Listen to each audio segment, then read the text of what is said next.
Hello, everybody, and welcome back. Today, we are talking about the conditions on which authoritarian states emerged, impact of a war. Now, conditions, just as a refresher, in this sense is referring to what is happening around the country that made an environment for Mao and the CCP to seize control. Impact of war. Today, we're really highlighting how the war damaged the country on an economic, physical, social, and political level. Now, unlike our prior example with Adolf Hitler, our prior case study, Mao's going to have a lot more examples. He's actually going to have 3 examples, but one of those examples is split in 2. So the first example is going to be World War I. The second example is going to be World War II. And then we have the Chinese Civil War. But if you notice, it says Chinese Civil War Part 1 and Chinese Civil War Part 2. So before we really kind of dig into this, the time that we're starting to analyze Mao, the beginning of the 1900s, the first war they get into is World War I. And then while they are fighting World War I, once that finishes and it closes out, they're essentially going to start their own civil war, and they start attacking each other. That civil war is interrupted when the Japanese invade and start World War II. Then, at the conclusion of World War II, they go right back about a year after World War II and go back into a civil war, which ends with, spoilers, Mao coming to power. So that's why it's in 2 parts. In the lectures, in this video, I'm going to be delivering it chronologically. So we're going to go World War I, Chinese Civil War Part 1, World War II, Chinese Civil War Part 2. Now, let's dig right into it. So, World War I. World War I provided a perfect example or a perfect introduction for for China to enter into the world stage. Because before this, they were seen as a colony, a place to not be respected or cared for. So then when World War I began, the Qin dynasty, Qing, the Qin dynasty decided World War I was the time to really get their name in the world stage. So China in Asia started attacking German colonies, but also sent workers to Europe. And this is what you can see here. These are Chinese immigrants who were sent to work in Europe, rebuild the buildings, rebuild weaponry, and reestablish the country. In fact, Europe would not have recovered from World War I the way it did without Chinese labor. But at the end of World War I, we have the collapse of the Qin dynasty. This collapse starts a long turmoil for China because it is the last dynasty of China. After this, there's not going to be another dynasty as of yet in current history.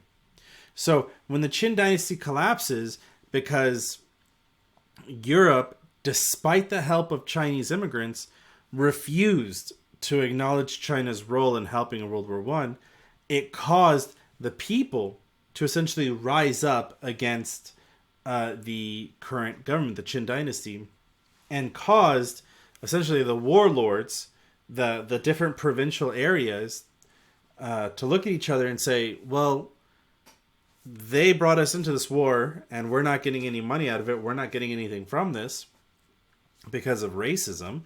Let's just do our own thing. So the warlords split China into their own areas. So the entire the entire country was divided along, this is my area, that's his area, that's his, and we're just going to control our peasants. And if someone tries to come over this way, we're going to send our armies over. Now, even though China was split, there was a major push by multiple political people to reunite, to re-come together as one country. The 2 people, or the 2 ideologies that were pushing for unity, was one by Chiang Kai-shek, which you've heard in our previous lectures, and you'll also hear in further lectures, who started the nationalist government. And then you have Mao and the communists, who want to push for unity. And so at the end of the warlords, as they're trying to split up and destroy China, Chiang Kai-shek, the nationalists, and Mao and the CCP join forces. And they do this by uniting to come to the idea that we need to rid China of warlords. We need to stop them from dividing our country. So as the nationalists rose and the CCP rose from 1920, in 1921, they decided to come together and join and become the First United Front. They came together to join one unified army. And between 1921 to 1930, the First United Front went through and just started killing off warlords and sweeping across China in a massive war, working together. And by 1930, we get what's considered the end of this warlord period, where China is in fact unified. But if you notice right here at the top, that's the beginning. There's going to be 4 years here where something else is going to happen. Well, in 1930, towards the end of the nationalist Chiang Kai-shek's operating in the north, he realizes that he has grown in enough power that if he doesn't take care of the communists and get rid of Mao, they will be the only people to stand against him. So he has come to the decision that he needs to strike hard against his ally to rid them and completely get rid of him as any sort of competition. And so he conducts what's called the extermination campaigns. Now, this is where things get really interesting. Because in the extermination campaigns, Chiang Kai-shek goes through and methodically starts killing the communists. So as, China was starting to get unified, just before it got unified, Chiang Kai-shek turned and started attacking the communists. Well, between 1930 and 1931, when Chiang Kai-shek was conducting these things, he was not paying attention to the world around him. And what he was not paying attention to was the fact that Japan was creeping up, right? As we learned, 1931 in Manchuria, 1930, by 33, they conquered all of Manchuria and they're now on the border of China. Well, this is where we get a pause in the Chinese Civil War. Because in 1934, Chiang Kai-shek is captured by Mao in a lucky kind of almost accidental incident where Mao's able to capture him and force him to say, hey, you need to pay attention with what's going on outside of the world. Because if you don't stop fighting with us now, we're going to lose China forever. And Mao was correct, because in 1935, as we know, Japan invades China. And when he does, or when they do, Chiang Kai-shek and Mao agree, all right, let's come back together. We'll stop fighting each other. One, because you could kill me right now. And two, well, Japan is the larger threat. We have to take care of them. They have officially invaded our country. So they come together and in 1935 and create the Second United Front. The first was after World War I. The second is within World War II. Now, the Second United Front is exclusively focused on China fighting against Japan. And the communists, knowing that once this war ends, whenever it ends, once World War II ends, the Chiang Kai-shek will turn on me again. Mao knows, and the CCP knows, that eventually another war is on the horizon after this. So Mao's big-brained right now. He's thinking in the future. So as he's doing that, he starts slowly manipulating situations across China. He starts slowly manipulating peasant populations to say, like, hey, look what I'm doing, and let me give you land, let me give you money, let me give you safety. I don't demand anything from you. In fact, if you want to get to thank me, join us in the war, join us to fight against the great Japanese threat. And Mao starts manipulating the situation. But that situation could only happen because of this war, because of the fact that Japan essentially reunited China, gave Mao that little way in. And then things start getting a little complicated, because with the U.S.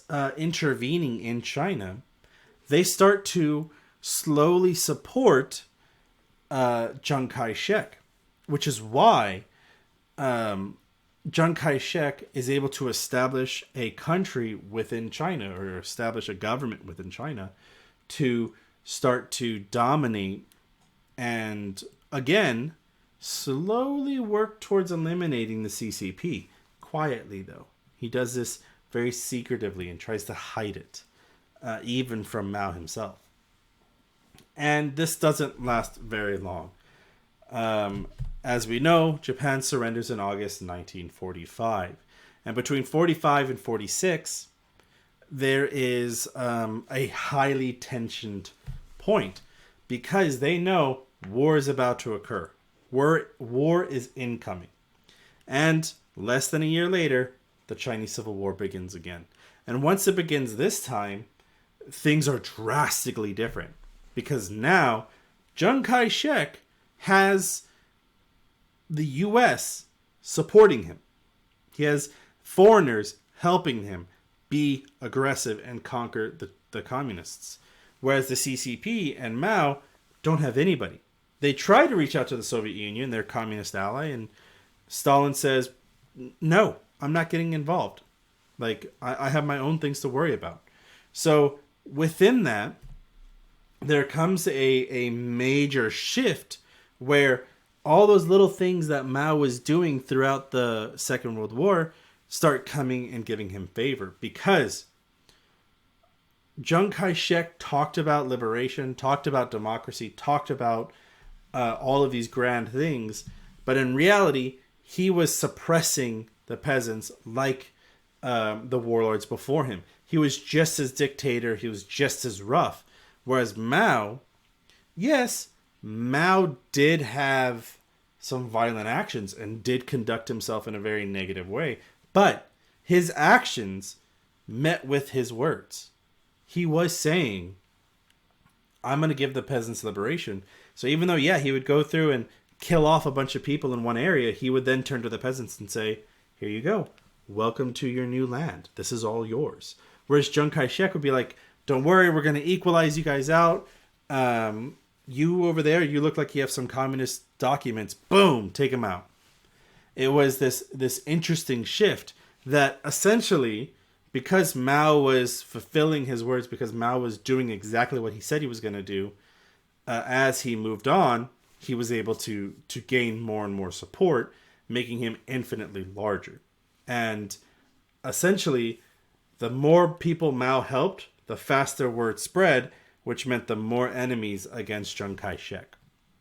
And so it's through this that we see the manipulation and the economic devastation and the social divisions, with Chiang Kai-shek supporting those who were already in power and Mao supporting the majority of the population who were against them, ultimately is one of the reasons why the war, each war, World War I, Chinese Civil War Part 1, World War II, and Chinese Civil War Part 2, gave Mao the superior edge every single time.